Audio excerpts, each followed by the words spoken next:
জলের নিচে রয়েছেন দেবাদিদেব মহাদেব বা শিব। এই যে পুকুর দেখছেন, এখান থেকেই বাবা মহেশ্বর উঠে আসবেন। হ্যাঁ, এটাই সেই জলেশ্বর মন্দির। এখানকার ইষ্টদেবতা হলো বাবা জলেশ্বর বা শিব। তিনি সারা বছর এই জলে থাকেন। একমাত্র চড়ক পুজোর সময় তিনি জল থেকে উঠে আসেন এবং ভক্তদের কাছ থেকে পুজো নেন। দেখুন এখানে কতটা ভিড়। আর এই দৃশ্যের সাক্ষী হতে এখানকার প্রচুর মানুষ ভিড় জমান মন্দির সংলগ্ন এই শিব পুকুরে। তো আমি আর বাদ যাই কি করে, চলে আসলাম দেখতে এবং আপনাদের দেখাতে। আশেপাশে নড়ার জায়গা পাচ্ছি না।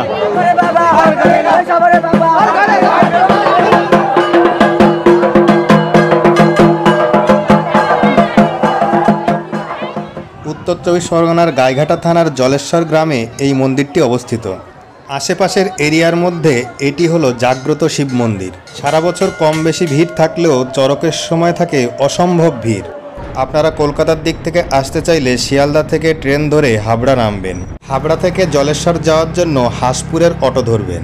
যাওয়ার পথে গাইঘাটার কিছুটা আগে আপনি জলেশ্বর মোড় পাবেন। এই মোড় থেকে বাঁদিকের রাস্তায় কিছুটা গেলে আপনি পাবেন জলেশ্বর।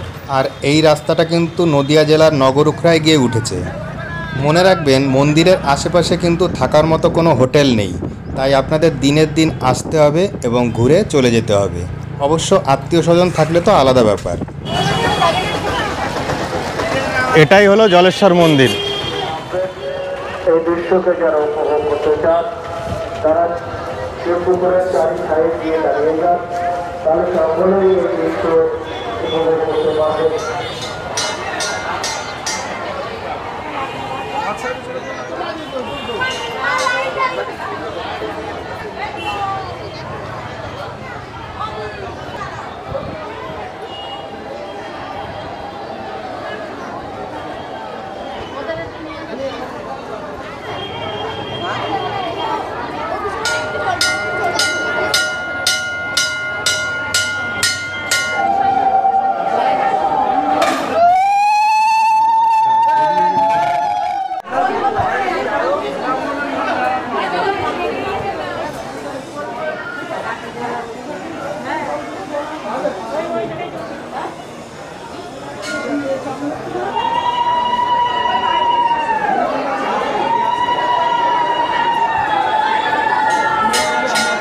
শয়ে শয়ে মানুষ এসছেন দেখুন বাবার মন্দিরে পুজো দিতে।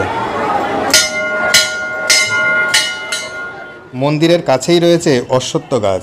বাবার কাছে সবাই মানত করে এই গাছেই ঢিল বেঁধে যান। ও, মানত করে ইট বেঁধে যায়, আর মনস্কামনা পূর্ণ হয়ে গেলে তারপরে আবার ইট খুলে দিয়ে যায়।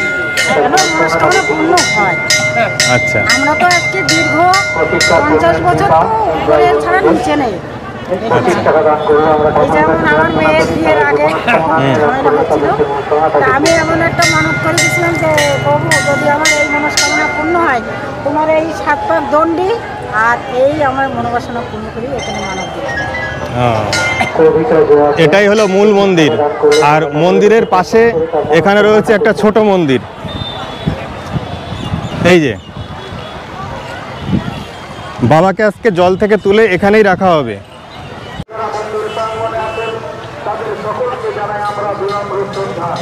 জলেশ্বর মন্দিরের সামনেই রয়েছে দেখুন এই বিরাট বড় শিব পুকুর। এই শিব পুকুরেই রয়েছে দেবাদিদেব মহাদেব বা শিব।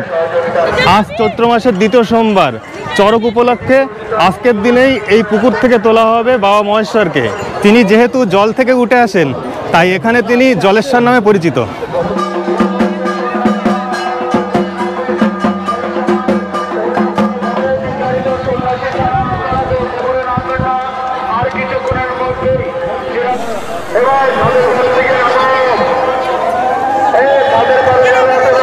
দেখুন এই দৃশ্য দেখতে কত মানুষের ভিড়।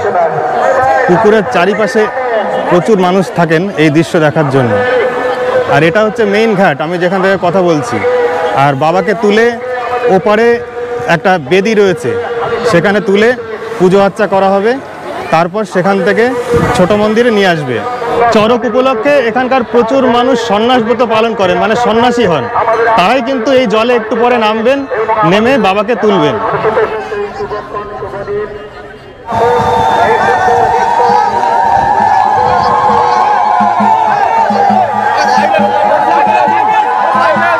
সাইডে সন্ন্যাসীরা চলে এসেছেন। সামনে যাকে দেখছেন উনি হচ্ছেন মূল সন্ন্যাসী বা প্রধান সন্ন্যাসী। তার হাতে রয়েছে বেতের একটা তাড়া। তিনি প্রথমে নামবেন, তারপরে একে একে সবাই নামবেন।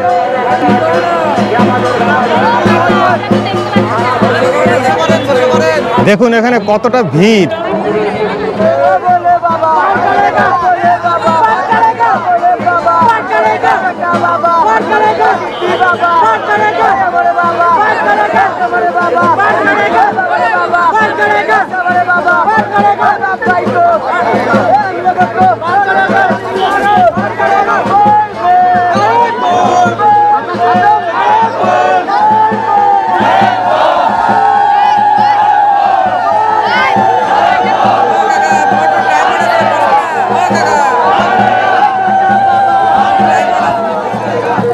দেখুন প্রথমে নামলেন 4 জন সন্ন্যাসী, প্রধান সন্ন্যাসীর সাথে 3 জন নেমেছেন।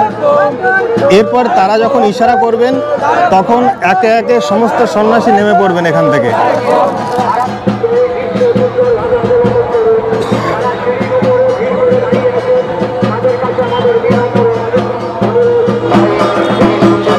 সন্ন্যাসীরা অপেক্ষা করছেন কখন প্রধান সন্ন্যাসীর ডাক পাবেন।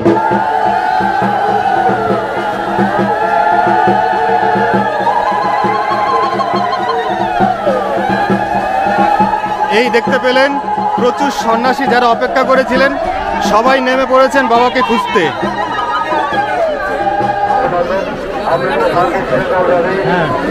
তোলা হয়ে গেছে। গতবার বাবাকে খুঁজে পেতে প্রায় 30-40 মিনিট সময় লেগেছিল, এবার কিন্তু 10-15 মিনিটের মাথায় খুঁজে পেলেন বাবাকে।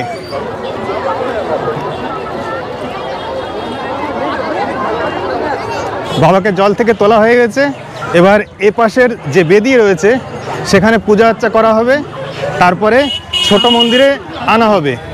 এরপর 5টার সময় বাবা বেরিয়ে যাবেন হালিশহরে।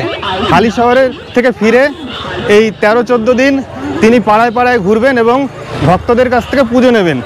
এরপর নীল পুজোর দিন বিকাল 5টার পরে বাবাকে ছোট মন্দির থেকে মূল মন্দিরে তোলা হবে। আর চড়কের দিন চড়ক পুজোর মাধ্যমে এই অনুষ্ঠানের সমাপ্তি হবে।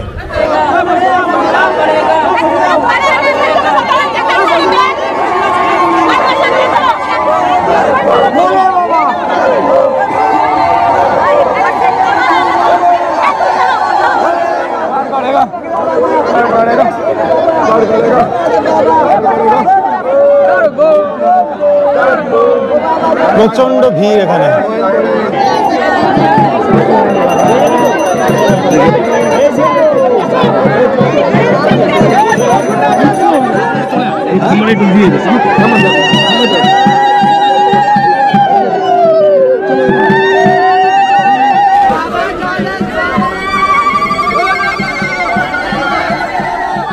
বাবাকে টোপর এবং আকন্দ ফুলের মালা দিয়ে দেওয়া হয়েছে।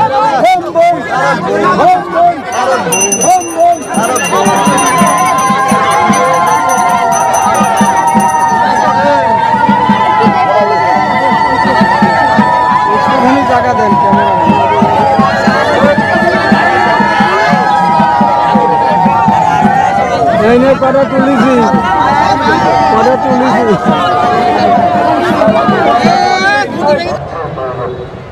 আপনারা দেখতে পারলেন বাবার পুজো আর্চা চলছে।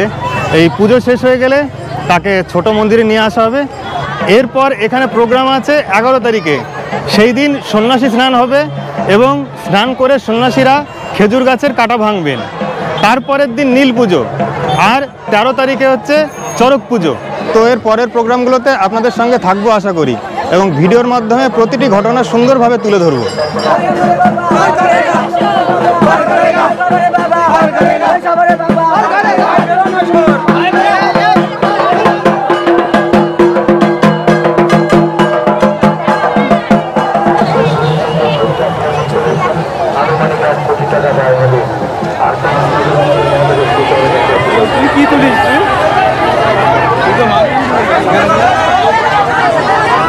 দেখুন এই মন্দিরে এবার নিয়ে আসা হয়েছে বাবাকে।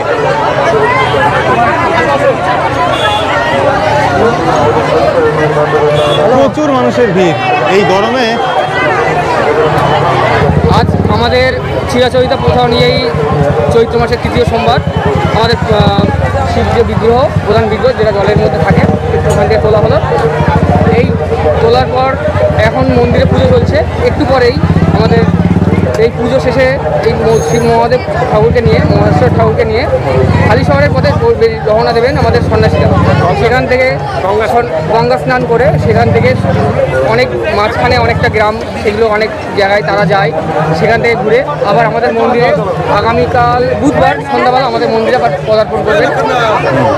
এরপরে পরবর্তীতে আমাদের যে বাকি দিনগুলো চৈত্র মাসের ঘাট সন্ন্যাসীর দিন পর্যন্ত প্রত্যেকটা দিন আমাদের এক একটা গ্রামে আমাদের এই বিগ্রহ, প্রধান বিগ্রহ বাবা মহাদেব বিরাজমান হন। সেখানে গিয়ে সকল গ্রামবাসীকে সহায়তায় তারা সেখানে পুজো দেন। এরপর আমাদের যে মূল প্রোগ্রাম শুরু হয় আবার 28শে চৈত্র থেকে, সেদিনকে থাকে সন্ন্যাসী স্নান। এই সন্ন্যাসী স্নান 28শে চৈত্রের পর 29শে চৈত্র থাকে নীল পুজো, তারপরের দিন চড়ক পুজো। চড়ক পুজোর পরের দিন, চড়ক পুজোতে একটা আকর্ষণ থাকে আমাদের বটি সাপ, সেটা চড়ক পুজোর দিন দাদার চ্যানেলে অবশ্যই আপনারা দেখতে পাবেন একটু খেয়াল করলে। আর তারপরে পয়লা বৈশাখ আমাদের চিরাচরিত প্রথা অনুযায়ী বিকালবেলা আমাদের মহাদেবকে আবার জলের মধ্যে আবার দেওয়া হয়। চড়ক উপলক্ষে মন্দির প্রাঙ্গণে এই যে এখানে ধুমধাম করে মেলা হয়। তো আপনাদের সবাইকে মেলায় আমন্ত্রণ রইল। এই যে মেলা বসছে, এখনও খুব ভালো করে বসে পারেনি। চড়কের দিন আপনারা খুব সুন্দরভাবে দেখতে পাবেন।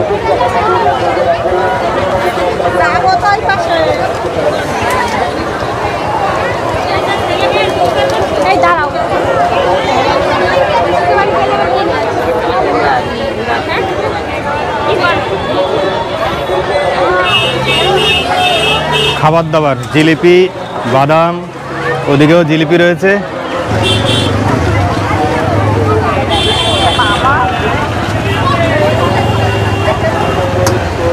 তো ভিডিওটা এখানেই শেষ করছি।